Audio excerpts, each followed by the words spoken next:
Halo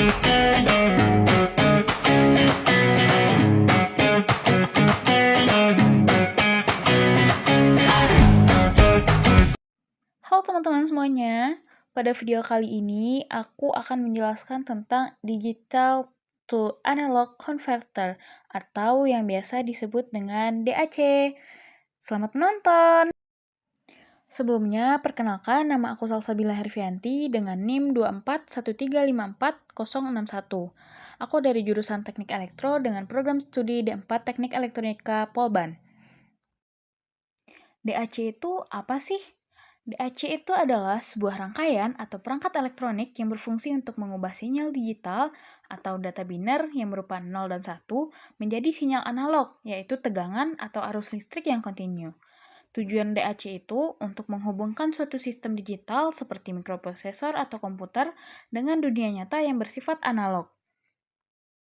Selanjutnya, ada contoh penerapan DAC, yang mana dapat dijumpai dalam proses pemutaran musik digital melalui perangkat seperti speaker atau headphone. Proses ini dimulai ketika file musik digital yang disimpan dalam format digital seperti MP3 dibaca oleh perangkat. Data musik dalam format digital ini berbentuk angka biner, yaitu kombinasi dari angka 0 dan 1. Data biner tersebut kemudian dikirimkan ke DAC untuk dilakukan proses konversi. DAC berfungsi untuk mengubah aliran data digital ini, yang biasanya terdiri dari ribuan sampel per detik, misalnya 44.100 sampel per detik pada kualitas CD, menjadi sinyal analog. Setiap sampel digital akan diubah oleh DAC menjadi tegangan analog yang sesuai, sehingga dapat mempresentasikan gelombang suara yang kontinu. Tegangan analog hasil konversi kemudian dialirkan ke amplifier untuk diperkuat, lalu diteruskan ke speaker atau headphone. Di bagian akhir proses ini, speaker akan mengubah sinyal analog tersebut menjadi getaran suara yang didengar oleh telinga manusia. Dengan demikian, DAC memegang peranan penting dalam menjembatani dunia digital dengan dunia nyata, khususnya dalam sistem audio, sehingga kita bisa menikmati musik digital dalam bentuk suara nyata. Kemudian ada macam-macam rangkaian DAC. Yang pertama ada Binary Weighted Resistor atau BWR. Ini merupakan salah satu jenis rangkaian DAC yang menggunakan resistor dengan nilai bobot biner untuk mengubah sinyal digital menjadi sinyal analog. Yang kedua, ada R2R Leader DAC, di mana jenis DAC ini yang menggunakan jaringan resistor dengan hanya dua nilai, R dan 2R, untuk mengubah input digital menjadi input analog. Dan yang ketiga adalah PWM DAC atau Pulse Width Modulation DAC, metode konversi sinyal digital ke analog dengan menggunakan lebar pulsa atau duty cycle untuk menghasilkan tegangan rata-rata yang mewakili sinyal analog. Namun, pada video kali ini saya hanya akan menjelaskan tentang BWR atau Binary Weighted Resistor. Seperti yang sudah dijelaskan sebelumnya, bahwa Binary Weighted Resistor merupakan salah satu metode dasar yang digunakan dalam perancangan digital to analog converter, yaitu perangkat yang berfungsi untuk mengubah sinyal digital menjadi sinyal analog yang kontinu. Cara kerja metode ini cukup sederhana, namun efektif, terutama untuk sistem digital dengan jumlah bit yang tidak terlalu besar. Dalam sistem BWR, setiap bit dari input digital, baik itu 4 bit, 8 bit, atau bahkan lebih, dihubungkan dengan sebuah resistor yang memiliki nilai resistansi yang berbeda-beda. Perbedaan nilai resistor ini disesuaikan dengan bobot masing-masing bit dalam sistem bilangan biner.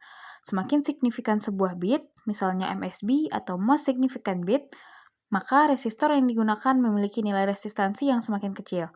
Karena arus atau tegangan yang harus dihasilkan dari bit tersebut harus lebih besar agar tegangan memberi kontribusi terbesar terhadap output analog. Sebaliknya, bit yang paling tidak signifikan atau LSB atau less significant bit akan dihubungkan ke resistor dengan nilai resistansi paling besar, karena kontribusinya terhadap output akhir paling kecil. Semua resistor tersebut kemudian dihubungkan ke sebuah rangkaian penguat operasional atau op-amp yang bertugas menjumlahkan arus atau tegangan dari masing-masing jalur resistor, sehingga menghasilkan sinyal analog yang akhir nilainya setara dengan representasi digital biner yang masuk. Sebagai contoh, dalam sistem 4 bit, akan terdapat 4 buah resistor dengan nilai resistansi yang bertingkat, misalnya R, 2R, 4R, dan 8R. atau dalam beberapa desain menggunakan skala yang berbanding terbalik, misalnya 8R, 4R, 2R, dan R, tergantung pada konfigurasi rangkaiannya. Keempat resistor ini akan disusun sedemikian rupa agar total arus yang dikumpulkan dan diteruskan ke op-amp menjadi sinyal analog dengan tingkat tegangan tertentu. Keunggulan dari metode BWR ini adalah desainnya yang secara teori cukup sederhana, sehingga sangat cocok untuk digunakan dalam pengajaran konsep dasar DAC di bidang elektronika digital. Selain itu, metode ini mudah dipahami karena mengikuti prinsip matematika dasar dari sistem bilangan biner dan hukum Ohm. Namun, meskipun sederhana secara konsep, metode BWR ini memiliki beberapa kelemahan serius yang membatasi penggunanya dalam aplikasi praktis berskala besar. Salah satu tantangan terbesarnya muncul ketika jumlah bit input digital menjadi besar, seperti pada DAC 10 bit, 12 bit, atau bahkan 16 bit. Semakin banyak bit yang digunakan, maka semakin besar pula rentang nilai resistor yang dibutuhkan agar konversi tetap akurat. Rentang resistor yang terlalu besar sangat sulit dicapai dengan presisi tinggi karena keterbatasan teknologi manufaktur resistor dan toleransi nilai yang dimilikinya. Jika terdapat kesalahan kecil saja dalam nilai resistansi, maka sinyal analog yang dihasilkan bisa mengalami distorsi atau deviasi yang signifikan dari nilai idealnya. Selain itu, penggunaan resistor dengan nilai yang sangat kecil atau sangat besar dalam suatu rangkaian juga dapat menyebabkan ketidakstabilan, terutama jika sistem bekerja dalam kondisi suhu yang bervariasi atau dalam jangka waktu lama.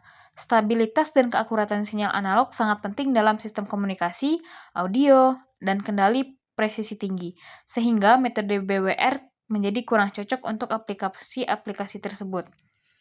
Selain itu, metode BWR juga kurang efisien dari segi fisik jika diterapkan pada chip atau IC skala mikro, karena semakin banyak bit yang digunakan, semakin kompleks dan besar pula rangkaian resistor yang harus dipasang. Untuk lebih jelasnya, bisa dilihat dari rangkaian ini, di mana input digital 4 bit masuk ke 4 resistor dengan bobot biner R1 sama dengan 1 k ohm, R2 2 k ohm, R3 4 k ohm, dan R4 8 k ohm. Kemudian terdapat resistor feedback yaitu R5 1 k ohm dan menggunakan op-amp sebagai summing amplifier inverting dan input logika digital dengan logika 1 dan 0. Setiap input digital D0 sampai D3 dihubungkan ke satu resistor, di mana resistor-resistor ini memiliki nilai yang berbanding terbalik dengan nilai bitnya. Semakin penting bit, maka semakin kecil resistornya.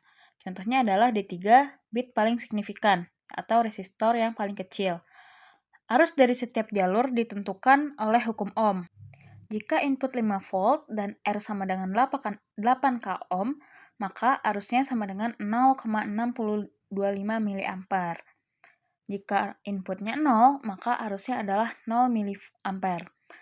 Semua arus dari jalur input dijumlahkan di titik input inverting op-amp, di mana op-amp bertindak sebagai summing amplifier inverting, sehingga output tegangannya Vout sama dengan min RF dikali dengan VD3 per R1 ditambah VD2 per R2 ditambah VD1 per R3 ditambah VD0 per R4, di mana RF itu merupakan resistor feedback dan VDN adalah tegangan pada input bit ke N.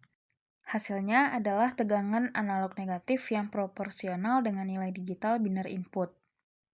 Untuk membuktikan tabel di samping rangkaian, saya mengambil beberapa contoh.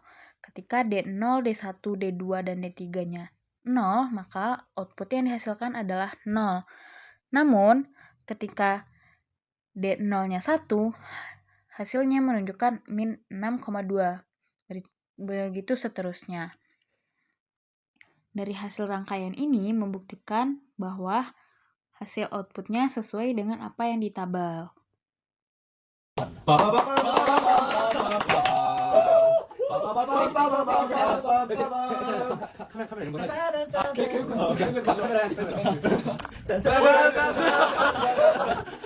Bye bye.